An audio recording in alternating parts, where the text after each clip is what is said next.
Your brain is being trained to hate real life. Every swipe teaches it to expect something faster, newer, and more exciting. So movies feel too slow. Hobbies feel pointless. Conversations feel exhausting. And the things you once loved barely make you feel anything. You keep looking for something better, but the more stimulation you consume, the less anything satisfies you. Your life didn't become boring. Your brain changed what interesting feels like. Yesterday, one small gift from your parents could make your whole day. Today, 100 of them might not make you feel anything. Let the duck explain.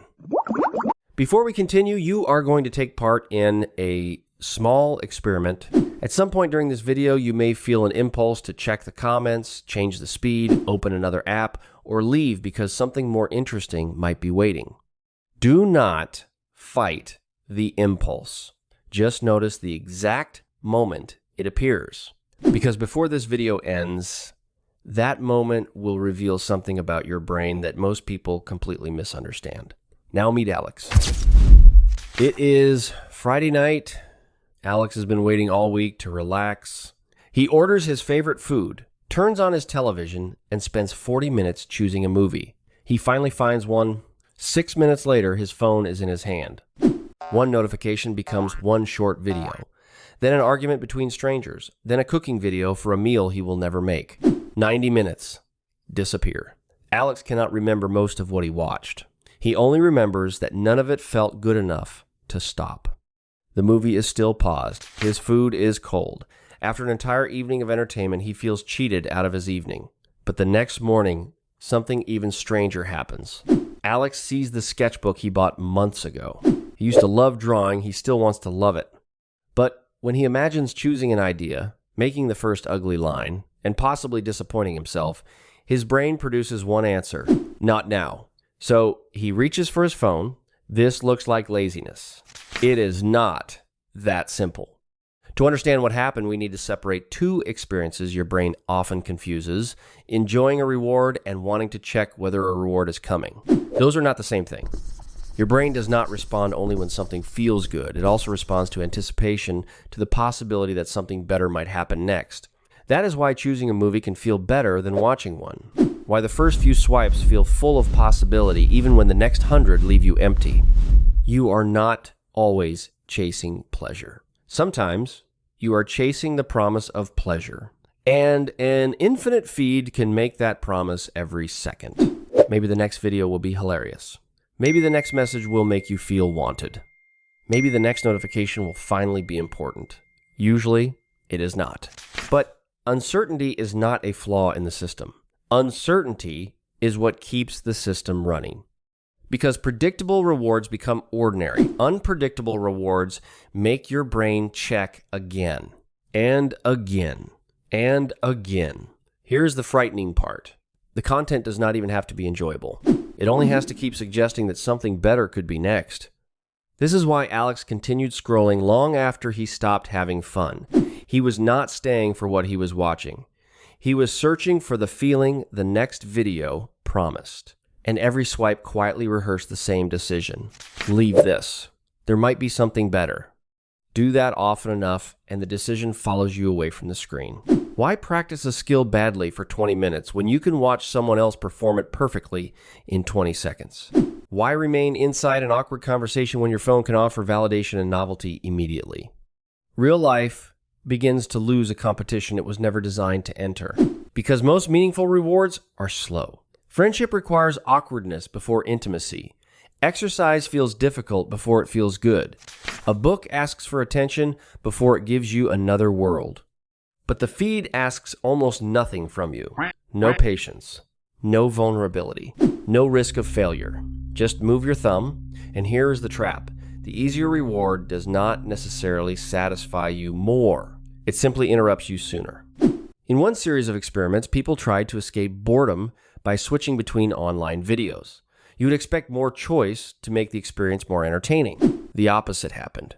The more they switched, the more bored, less satisfied, and less engaged they felt. Constantly escaping boredom made boredom stronger. Why?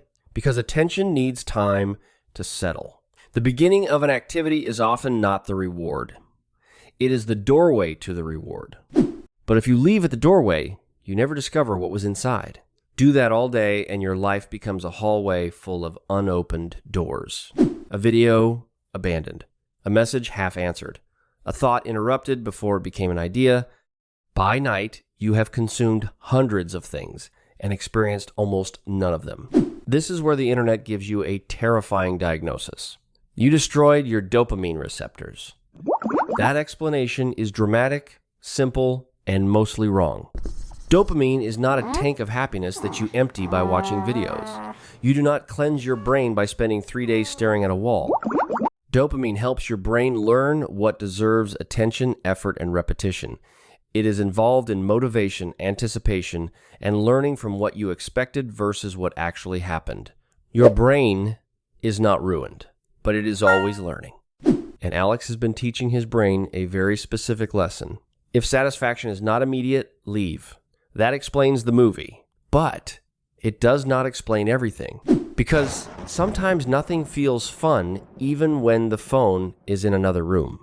This is where the second suspect enters. Stress. When your brain believes that something is wrong, unfinished, or unsafe, pleasure becomes less important than protection. Alex is lying on the couch, but his mind is still tracking an unpaid bill. Monday morning, a recent argument, and the feeling that he should be doing something useful. His body stopped moving. His nervous system did not. That is why rest does not always feel restful. You can spend an entire day doing nothing and still feel exhausted because worrying, scrolling, and judging yourself is not recovery. It is stress in a horizontal position. Prolonged stress can also change how rewards are processed. The effort appears larger, the payoff feels farther away. So Alex waits to feel motivated. Motivation does not arrive. Then he turns its absence into a story about himself. Maybe I do not enjoy drawing anymore. Maybe I have become lazy. Maybe this is simply who I am now. And that story creates the third mechanism, avoidance. Alex avoids a sketchbook because starting feels uncomfortable. He avoids his friends because replying feels like work. He avoids going outside because staying home is easier. And every time he avoids something, he receives a tiny reward, relief. For one moment, he no longer has to try. That relief teaches his brain, good, we escaped. But the relief fades. His world becomes smaller and the next attempt feels harder. This is how someone can desperately want a better life while repeatedly choosing the option that makes life feel emptier. Not because they are stupid, not because they do not care, because relief arrives faster than meaning. And your brain is very good at learning what arrives first. Now, most people make the situation worse in a completely logical way. When nothing feels stimulating enough, they add more stimulation. A show while playing a game, a podcast while scrolling, music while eating and answering messages, more screens, more switching, more noise. But adding inputs to a fragmented mind is like turning up 5 radios because you cannot understand one song. The answer is not finding louder entertainment. It is rebuilding your ability to experience what is already there. Now return to the experiment from the beginning. Did you feel the impulse to leave yet?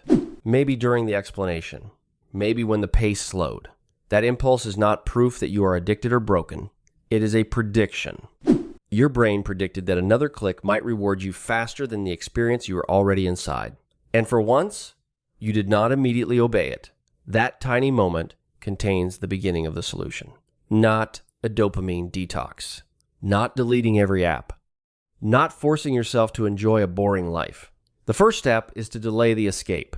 When the impulse to switch appears, stay 1 more minute long enough to discover whether you are truly uninterested or merely uncomfortable because the reward was not immediate. The second step is to stop stacking stimulation. Watch 1 screen. Eat 1 meal without feeding your attention to. Have 1 conversation without an escape route in your hand. At first, less stimulation may feel more boring. That does not mean it failed. It means your attention has not settled yet. The third step is to reverse the habit of endless beginnings. Finish something small. 1 page, 1 sketch, 1 walk, One message answered with actual attention. Completion gives your brain something constant. Switching cannot. Evidence that effort can lead somewhere. And choose rewards that leave something behind.